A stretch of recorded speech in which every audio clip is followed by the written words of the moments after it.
Tomorrow is a Veterans Day, and I failed to mention, Rhino, that today is the birthday of the United States Marine Corps. That's correct.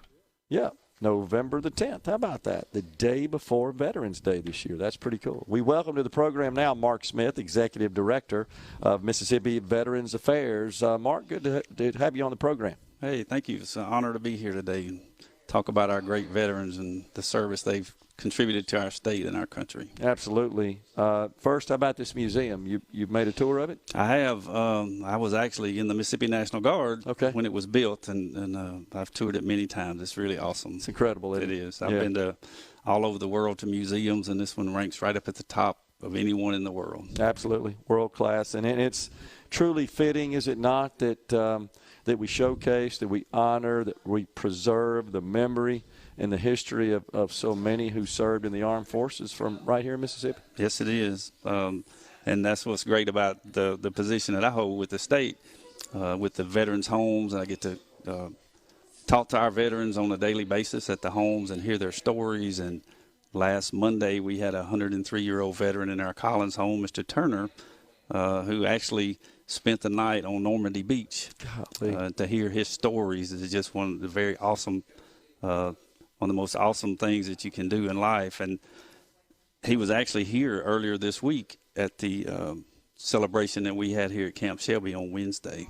Wow, that is incredible. 103 years old, spent the night on Normandy. Yes. There can't be many left. There's not. And he's such a humble man, and he's really an inspiration to all of us that, even as hard as things can get in life, you can make it better if you put forth the effort. Well, I don't know that there's too many of us out there that have ever experienced anything as difficult as that situation was. That is correct. Yeah, no doubt about it. All right, so talk about the Mississippi Veterans Affairs, the services that your organization provides to our veterans. Yes, I'd be glad to. We support approximately 182,000 veterans, and we also support their families and their caregivers, because the families and the caregivers have also sacrificed a lot of things throughout the careers of these veterans to make sure that that they can do their job with a clear mind and not worry about things back home and take care of things. Mm-hmm. We have a 7-member board that's appointed by the governor, a great board that supports us very well, very involved in everything that we do. We have 4 homes. We have a home in Oxford, we have a home in Kosciuszko, we have a home in Jackson, and we have a home in Collins. Each one of these homes houses 150 veterans, or up to 150 veterans. We're currently building a new home in Tradition, which is a new state-of-the-art facility that's a 100-bed, single-occupancy facility. Two of the biggest complaints that I hear when I go to the homes is they don't like sleeping in a room with somebody because of somebody snoring or something like that, and food. But those of us who are in the military, you're always going to complain about the food. But hopefully that home will be online next summer. Yeah. And we'll be able to start taking residents to fill that facility up too.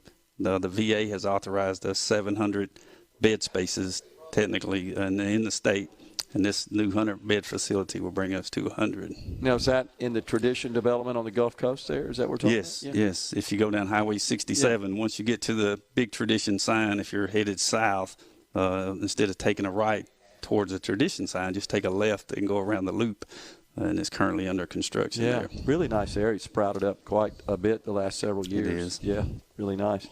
So what'd you say, 182,000 veterans? So are they automatically registered and, I guess, tendered to the Veterans Affairs once they're discharged? Is that how that works, or do they have to register to sort of show their membership? Yeah, once they retire, once they get out of the military or retire, to be classified as a veteran, you have to have served on active duty. Okay. And you get a 214. One of the things that we've done in the last 24 months is work with the VA hospitals.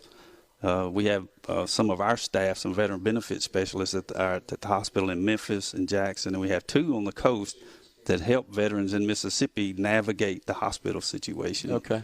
And we've had a big push to get people to register for with the hospitals, because just because you don't need it now, because you have good health insurance or whatever, does not mean that your life situation is not going to change tomorrow, and you will need that health care at the VA. So sure. You don't have to use it, but we really try to get you in the system to make sure that if the need ever arises, that you are registered to do that. So does the funding source from both the federal government and the state? Is that how that works? For the homes, it's a federal funding source. We get a per diem for every resident. Okay. And we get a set per diem it's based on your disability rating, if you have one. So if you have a less than 70% disability rating, they pay us $138 a day. And then that veteran and their family have a $65 a day copay. If you're more than 70%, 70 to 100%, then we get a substantial amount of money more, because the Veterans Administration considers you to be disabled at that time. I see. So the difference is, instead of them paying us $138 a day if you're less than 70%, in Jackson they pay us $494 a day for a resident if they're 70% or greater disabled. I see. The records, your organization also maintains lots of records, right, about our veterans, military records and so forth. Does that get sent to you? Is that maintained by the branches of the service, or how does that work? Well, it's really kind of a difficult situation, because when a service member decides to, say, get out of the military, yeah, they complete all the documentation they need for their 214, which is a very important document for the remainder of their life and for their families. And there's a block on there that you have to check to whether or not you want the gaining state. Say if a member was at Fort Polk, Louisiana, and he was coming back to Mississippi, there's a block they have to check on that form to whether or not they want to share that information with Mississippi. And it's I kind of attribute it like if you go to Germany on vacation, you don't check in with the U.S. Embassy there. So if a service member gets out at Fort Polk, Louisiana, they don't necessarily come and check in with us to let us know that they're in the state to do that. Gotcha. So the numbers that we have that we support come from that information from all over the world when a member gets out of the military or retires. I got you. What about the Veterans Day coming up tomorrow? What kind of events or activities do you have planned for that? All of our homes have had activities all week. We have other things going on. We supported the event at the two Mississippi museums. Yeah. Sergeant Major Tatum, who's also on our board, was a guest speaker there yesterday. Mm-hmm. We don't have anything planned at the homes for tomorrow, but we will go. Some of us will go there and spend the day with the veterans, and to make sure that somebody's with them on Veterans Day. Yeah. But they've already had their ceremonies at the homes during the week.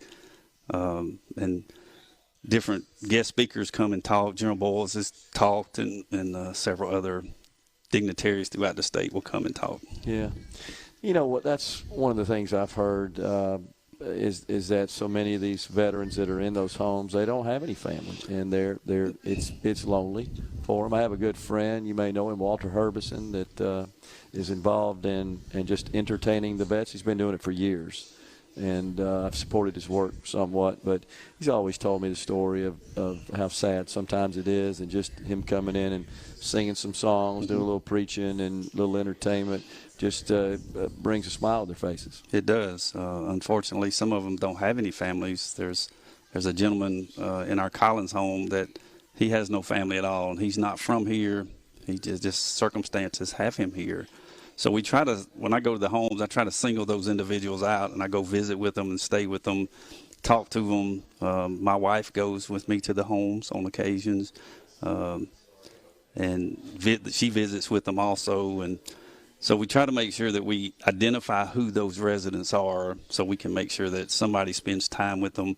We have a great support. One of our greatest supporters is Friends of Mississippi Veterans.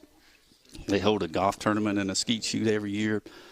They buy gifts for the veterans. They do birthday cards that we get the staff to sign and give them a birthday card. And there's just numerous other entities out there, Elks Clubs, VFWs, all kind of entities that support us and come and visit. And we invite people to come and visit, because our we call them residents, really love the interaction. Yeah, sure. Mark, appreciate you coming on, and thank you so much for the organizations of service to our veterans. It's important, and we appreciate it. Thank you, sir. You're welcome. Thanks for having us. We're